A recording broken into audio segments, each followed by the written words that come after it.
No.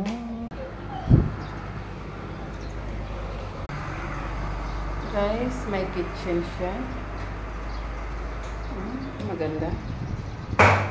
Sa kitchen may bintana. Hindi siya mainit dahil may bintana siya. Dito sa labas, nakita natin ang DYC school ng eskwelahan ng DYC. Okay. Okay, entrance.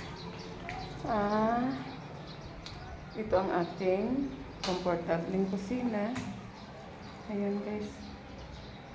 Tapos may saksakan ng ever gusto mo ng refrigerator.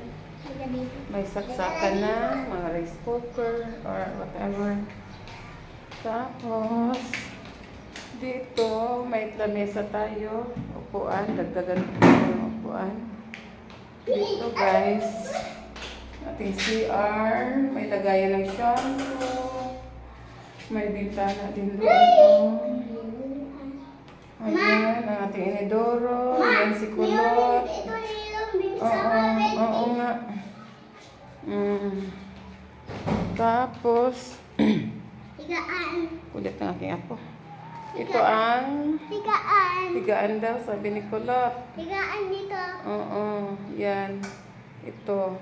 Oh, may ano na kayo, may May tatlo kami higaan. Hindi na nga. Uma, may Dito tatlo din. kami higaan. Oh, tatlo. May tatlo daw higaan. Sige daw, Kulot. Ikaw daw. Ha? Wait. Ayan, si Kulot ang mag-introduce sa inyo.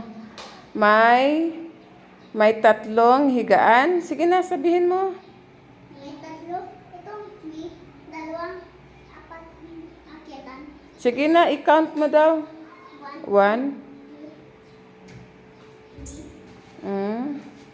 Tapos, wag ka muna umakyat. Nawala pa dyan ang ano. Tapos, may bintana tayo dito, guys.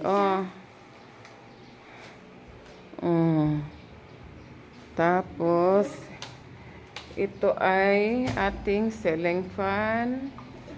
Diyan din, may bintana. May nakaabang din para sa aircon.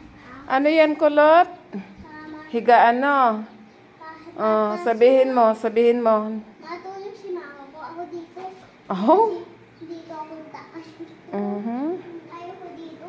Gusto ko yung taas. Kasi ang kaibig ko ang taas. Nandun baba. Sige na, pagbabay na. Baba.